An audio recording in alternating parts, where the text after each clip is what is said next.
First Contact's Deception.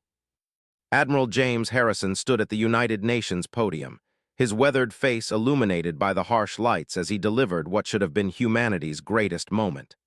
The Krivax vessels hanging in orbit had arrived 3 days ago, their sleek crystalline ships casting prismatic shadows across major cities worldwide. Their message had been simple: peace, technological exchange, and a place among the galactic community. Distinguished delegates, Harrison began, his hand tight around the podium's edge. Something isn't right. Before he could continue, the chamber's power cut out. In the darkness, the first screams began. Half a world away, Colonel Nina Patel watched Mumbai's skyline erupt in green fire. The Krivax's true nature revealed itself in a symphony of destruction as their ships opened fire on Earth's major population centers. But humanity had not been as naive as the aliens assumed. "Execute Protocol Prometheus," Nina commanded into her quantum-encrypted comm unit. Deep beneath the Himalayas, a facility that officially didn't exist hummed to life. Similar installations across the globe activated simultaneously, implementing contingency plans decades in the making. Commander Devon O'Reilly led his team through the underground bunker beneath Dublin. "They thought we were blind," he muttered, activating the quantum defense grid. "But we've been watching the stars for centuries." The grid, disguised as regular satellite networks, had been humanity's insurance policy against exactly this scenario. In orbit, the Krivax war prince Zelthrak watched with satisfaction as his fleet bombarded the primitive world below. His mandibles clicked in amusement until the first of his ships exploded without warning. "Impossible," he chittered, multiple eyes widening as human quantum torpedoes, hidden in seemingly innocent weather satellites, tore through his fleet's shields. The resistance had been organized long before the Krivax arrived. General Marcus Wung, operating from a hidden base in the Australian outback, coordinated the global counterattack. Quantum computers that had been disguised as regular servers came online, their processing power dedicated to cracking Krivax encryption. Teams of cyber warriors, led by Captain Raj Malhotra, began their digital assault on the alien fleet systems. In New York, Lieutenant Alina Volkov led her Special Forces team through the subway tunnels. Above, Krivax ground forces were meeting unexpected resistance. "They expected panic," Alina told her squad as they prepared their ambush. "Instead, they'll find wolves." Her team had trained for years in urban warfare, and now those skills would be put to the ultimate test. The Krivax's initial advantage began to crumble as humanity's hidden strengths emerged. Dr. Viktor Petrov's quantum interference technology, developed in secret laboratories across Russia, proved devastatingly effective against the aliens' communication systems. Their coordinated invasion fractured into isolated battles against an increasingly organized human resistance.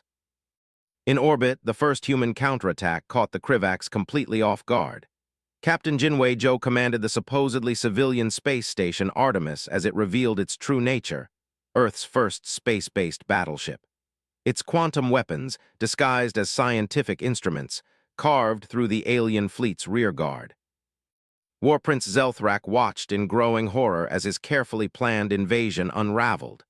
The humans were not the primitive savages his intelligence had suggested.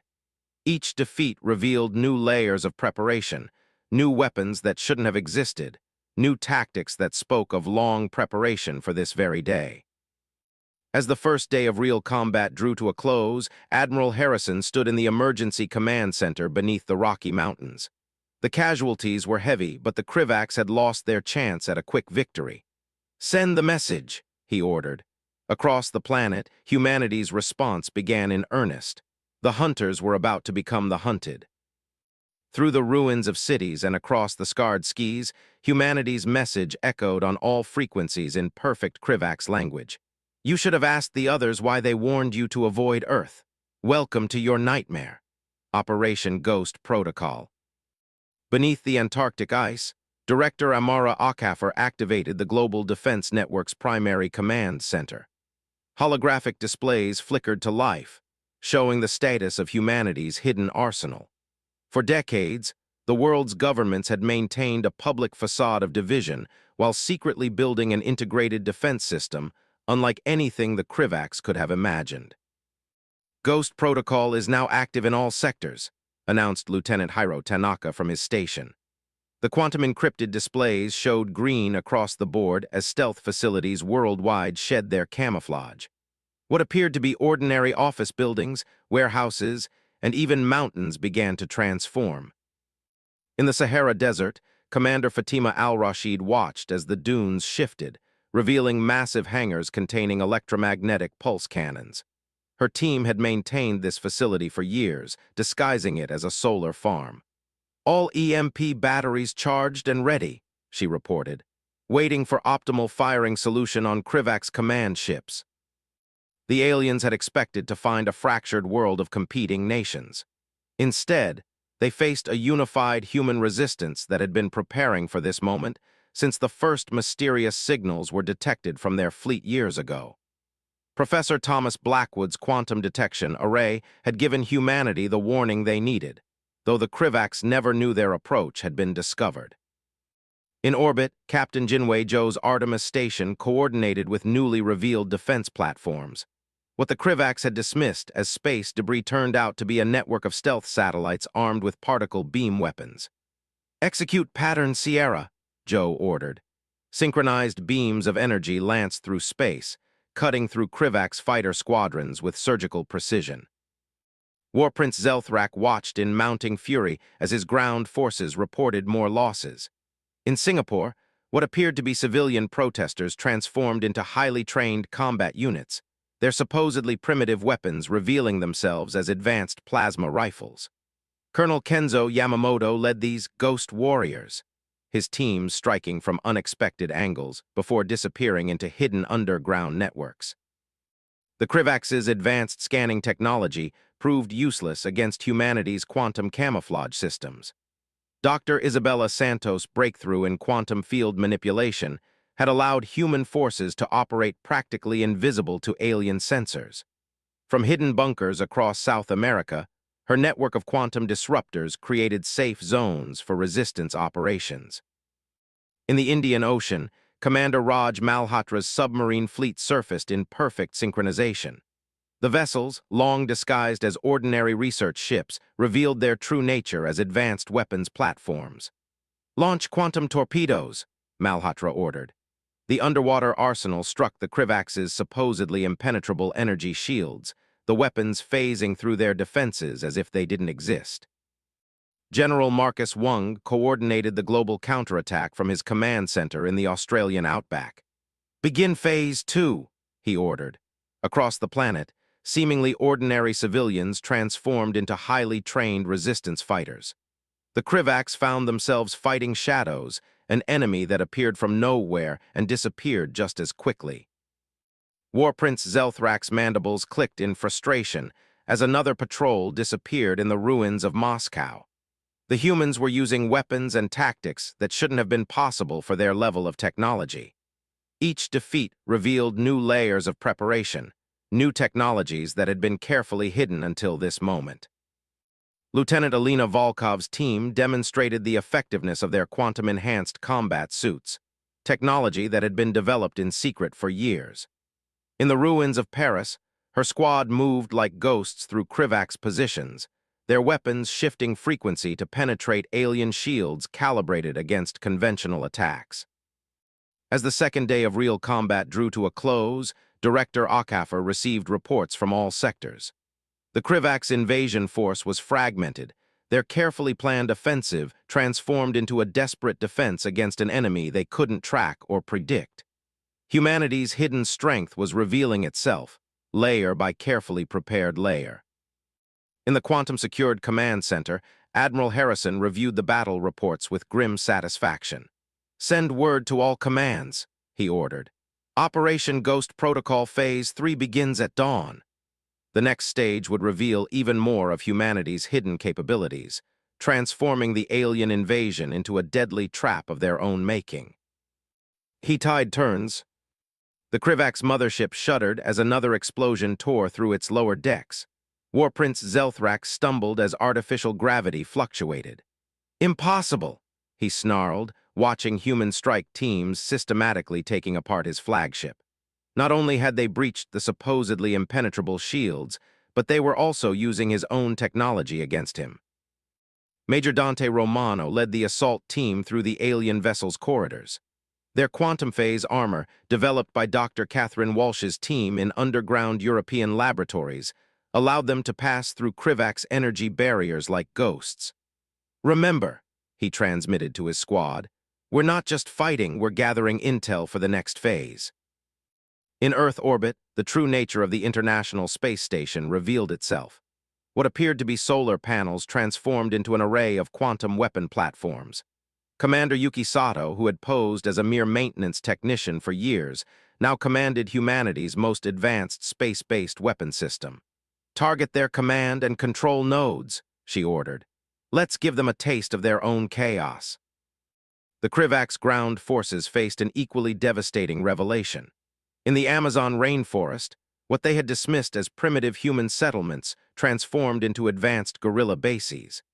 Chief Technical Officer Rafael Montoya activated the biomimetic camouflage systems, allowing entire human armies to move unseen through the jungle. His years of studying local flora had led to breakthrough adaptive technologies that the aliens couldn't counter. Lieutenant Zara Ibrahim's team struck from the shadows of Cairo's ancient streets. The Krivaks never realized that the city's archaeological sites concealed a network of quantum-shielded bunkers. "They thought our history was our weakness," she commented, watching alien troops fall into another carefully prepared trap. "Instead, it became our strength." In the Pacific, Admiral Chen's submarine fleet emerged from quantum stealth. The vessels, their hulls incorporating crystalline technology reverse-engineered from previous alien encounters, moved through water with impossible speed.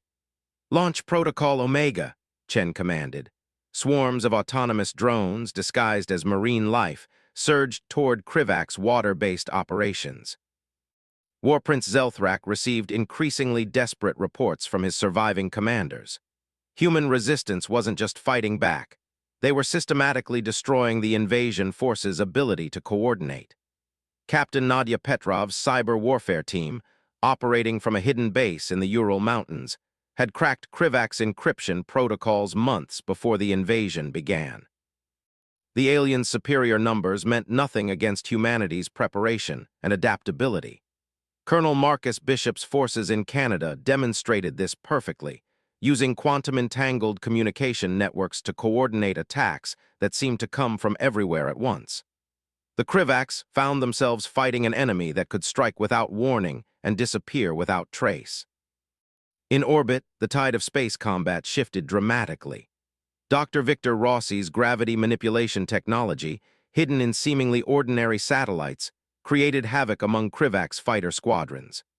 Their ships, designed for conventional space warfare, found themselves trapped in localized gravity wells or torn apart by artificial singularities. Ground combat proved equally devastating for the invaders.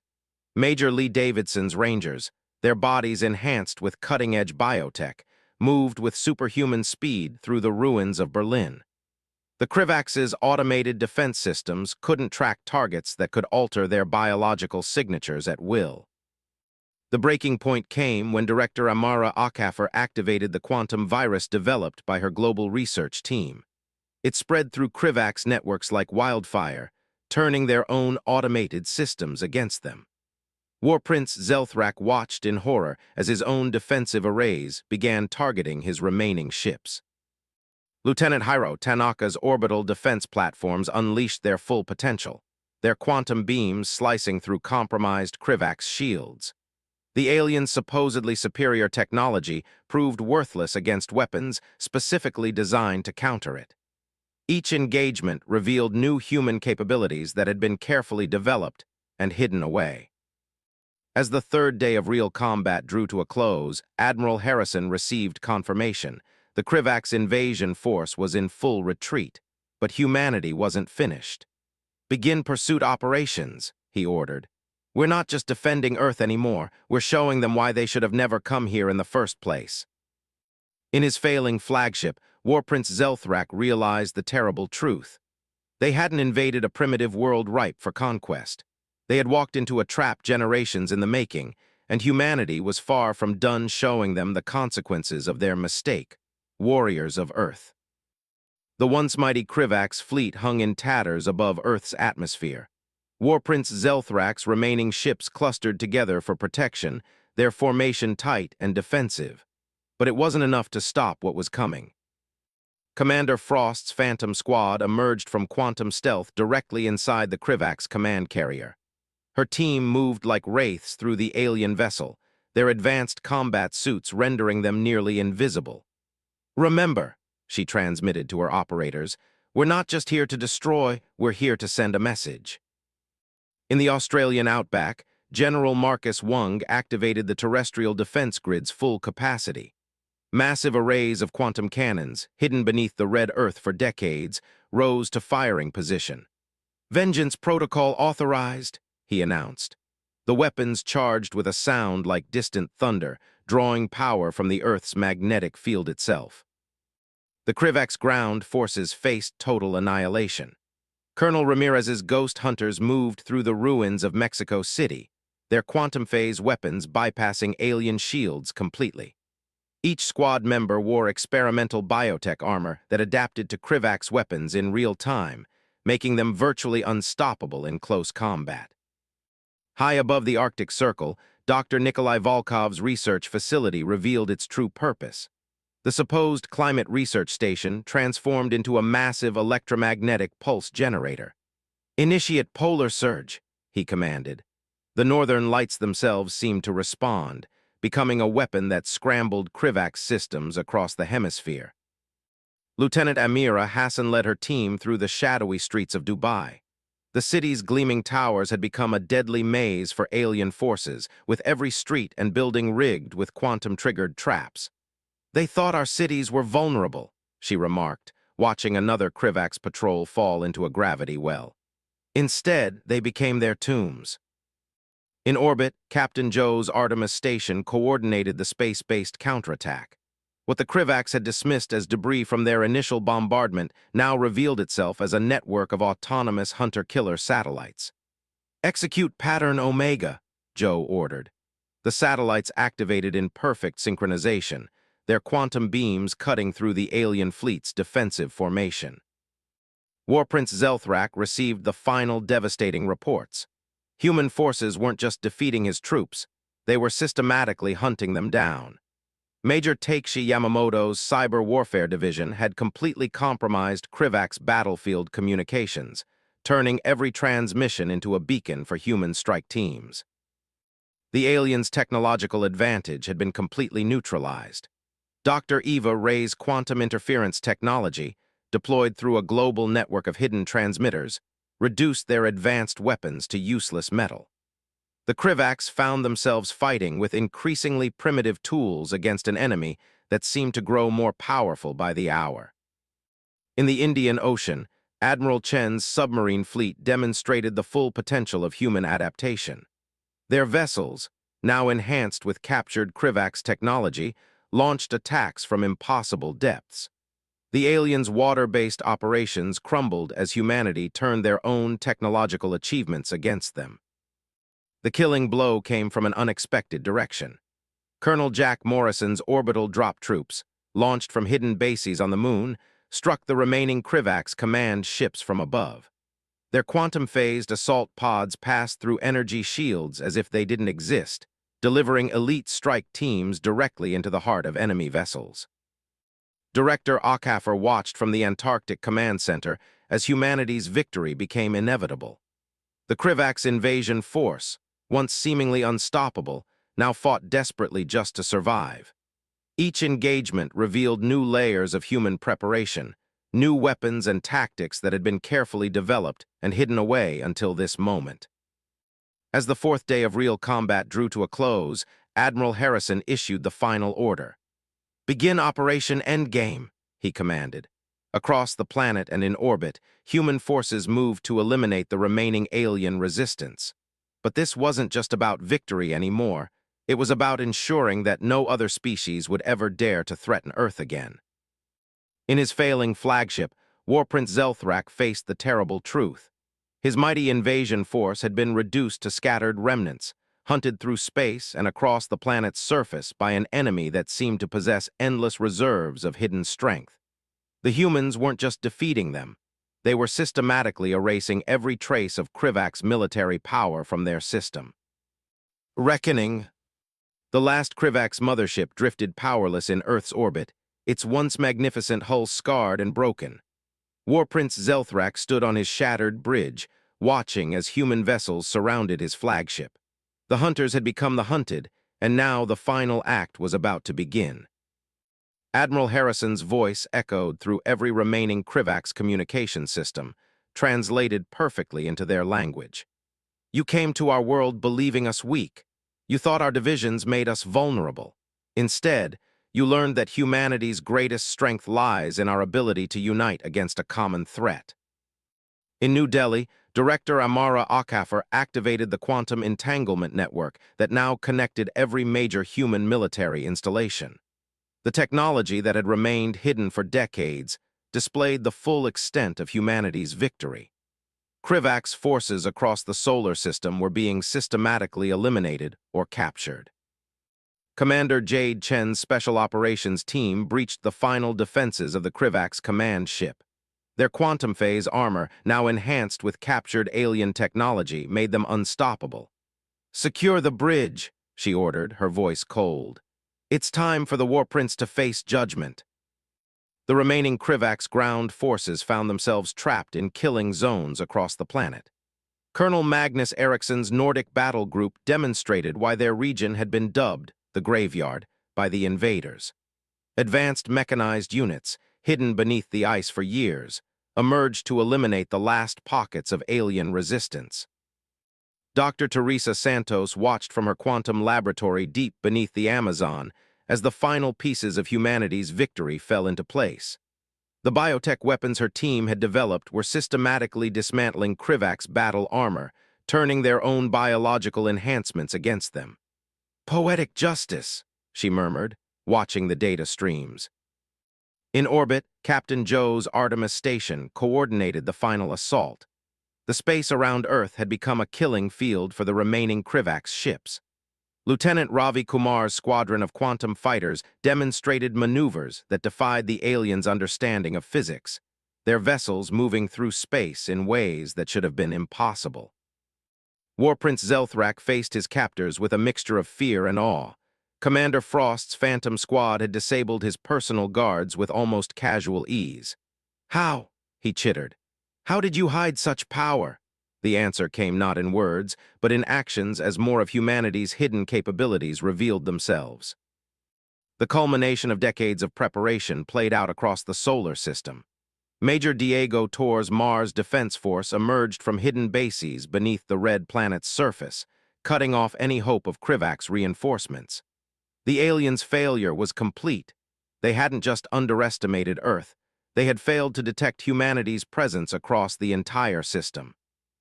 Admiral Harrison stood in the Antarctic Command Center, watching the final operations unfold.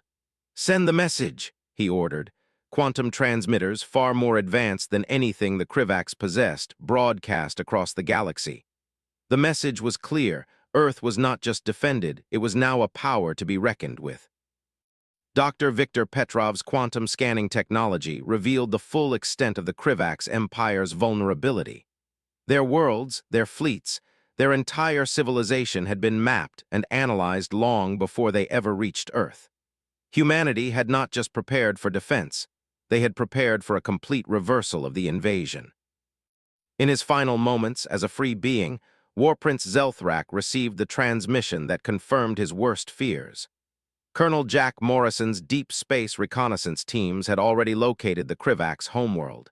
Humanity wasn't planning to simply defeat the invasion. They were preparing to ensure it could never happen again. As the fifth day of combat drew to a close, Earth's victory was total. Admiral Harrison addressed the Unified Defense Council. "Today marks not just our victory, but our emergence. The galaxy now knows that humanity is not prey to be hunted.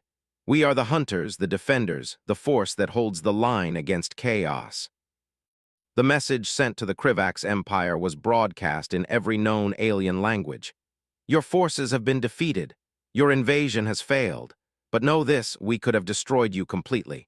Instead, we choose to show mercy, something you never considered. Remember this day. Remember that Earth stands ready. And remember that if you ever return, mercy will not be offered twice. In the aftermath, humanity began to reveal more of its true nature to the galaxy.